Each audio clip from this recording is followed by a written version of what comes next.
ଜୟ ଜଗନ୍ନାଥ ଦର୍ଶକ ବନ୍ଧୁ, ମୁଁ ଆପଣଙ୍କର ଏମ୍ ସାଉଥ୍ ଟିଚ୍। ଆପଣମାନେ ଦେଖୁଛନ୍ତି ମାଇ ୟୁଟ୍ୟୁବ୍ ଚ୍ୟାନେଲ୍।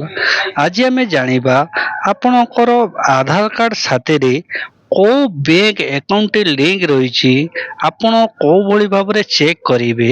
ଆପଣମାନେ ଜାଣିଥିବେ ଆସନ୍ତାକାଲି ଆପଣଙ୍କ ସୁଭଦ୍ରା ଯୋଜନାର ଯେଉଁ ପଞ୍ଚମ କିସ୍ତିଟି ମିଳିବା ପାଇଁ ଯାଉଛି, ଆପଣଙ୍କ ଆଧାର କାର୍ଡ଼ ସାଥିରେ ଆପଣଙ୍କର ବ୍ୟାଙ୍କ ଆକାଉଣ୍ଟଟି ଲିଙ୍କ ଅଛି କି ନାହିଁ କେଉଁଭଳି ଭାବରେ ଜାଣିବେ ଏବଂ ଆପଣଙ୍କର କେଉଁ ଆକାଉଣ୍ଟକୁ ଆପଣଙ୍କ ସୁଭଦ୍ରା ଯୋଜନାରେ ଟଙ୍କାଟି ଆସିବ କେଉଁଭଳି ଭାବରେ ଜାଣିବେ।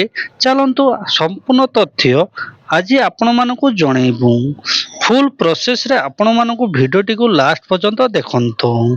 ପ୍ରଥମେ ଆପଣଙ୍କ ମୋବାଇଲ କିମ୍ବା ଲ୍ୟାପଟପରେ ଗୁଗୁଲ ବ୍ରାଉଜରଟି ଓପନ୍ କରାନ୍ତୁ। ସେଥିରେ ଟାଇପ୍ କରନ୍ତୁ ମାଇ ଆଧାର। ଆପଣମାନେ ଦେଖିପାରୁଥିବେ ମାଇ ଆଧାର ଯେଉଁ ରହିଛି, ମାଇ ଆଧାରରେ ଓକେ କରାନ୍ତୁ। ମାଇ ଆଧାରରେ ଓକେ କଲା ପରେ ଆପଣଙ୍କ ସାମ୍ନାରେ ଏମିତି ଏକ ପେଜଟି ଶୋ ହୋଇଯିବ। ମାଇ ଆଧାର ୟୁଆଇଡି ରହିଛି, ଆପଣ ଏଇଥିରେ ଓକେ କରାନ୍ତୁ। ଏଇଥିରେ ଓକେ କଲା ପରେ ଆପଣଙ୍କ ସାମ୍ନାରେ ଏମିତି ଏକ ପେଜଟି ଶୋ ହୋଇଯିବ। ୱେଲକମ୍ ଟୁ ମାଇ ଆଧାର ରହିଛି, ଯେଉଁ ଲଗ୍ଇନ୍ ରହିଛି ଲଗ୍ଇନ୍ରେ ଓକେ କରାନ୍ତୁ।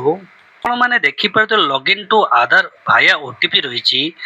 ଆଧାର ଏଣ୍ଟ୍ରି ଆଧାର ନମ୍ବର ରହିଛି, ଏଣ୍ଟ୍ରି କ୍ୟାଚଅପ୍।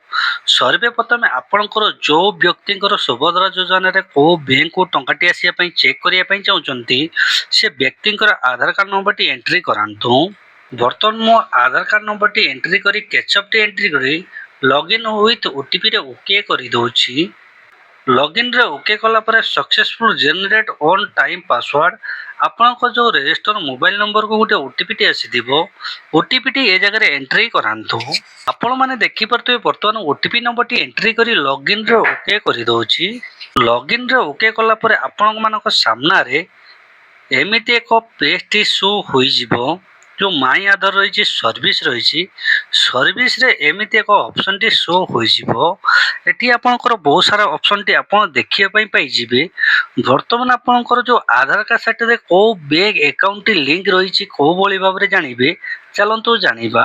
କାହିଁକି ନା ଆପଣଙ୍କର ଯଦି ବ୍ୟାଙ୍କ ଆକାଉଣ୍ଟ ସାଥିରେ ଆଧାର କାର୍ଡ଼ଟି ଲିଙ୍କ ହୋଇନଥିବ, ଆପଣଙ୍କର ଯେଉଁ ଆସନ୍ତାକାଲି ଯେଉଁ ସୁଭଦ୍ରା ଯୋଜନାର ଟଙ୍କାଟି ମିଳିବା ପାଇଁ ଯାଉଛି, ଆପଣଙ୍କୁ ଟଙ୍କାଟି ମିଳି ନପାରେ।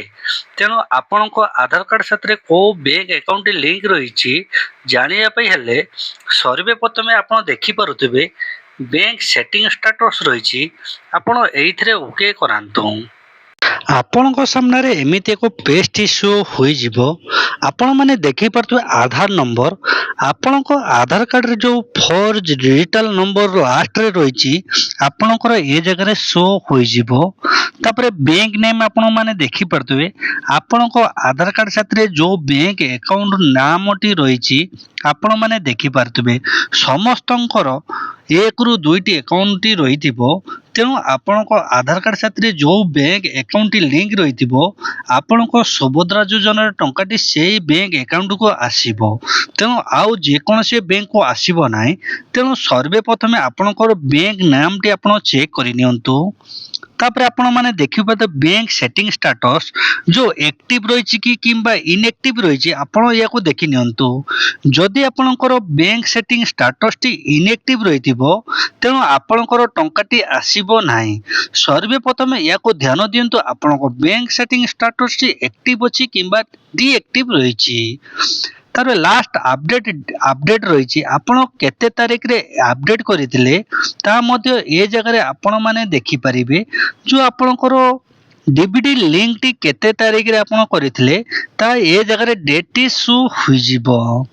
ଏଇଭଳି ଭାବରେ ଆପଣଙ୍କର ସୁଭଦ୍ରା ଯୋଜନାରେ ଟଙ୍କାଟି ଆସିବା ପାଇଁ ଯେଉଁ ଯାଉଅଛି, ତେଣୁ ଆପଣଙ୍କର କେଉଁ ବ୍ୟାଙ୍କ ଆକାଉଣ୍ଟକି ସୁଭଦ୍ରା ଯୋଜନା ଟଙ୍କାଟି ଆସିବ ଏଇଭଳି ଭାବରେ ଚେକ୍ କରନ୍ତୁ। ଆଜିର ଭିଡ଼ିଓଟି ଆପଣମାନଙ୍କୁ କେମିତି ଲାଗିଲା ଆମକୁ କମେଣ୍ଟ ମାଧ୍ୟମରେ ଜଣାଇବେ। ଭିଡ଼ିଓଟି ଭଲ ଲାଗିଥିଲେ ଲାଇକ୍ କରିବେ, ସେୟାର କରିବେ, କମେଣ୍ଟ କରିବେ ଏଣ୍ଡ ସବସ୍କ୍ରାଇବ୍ କରିବେ। ଚାଲନ୍ତୁ, ଜୟ ଜଗନ୍ନାଥ।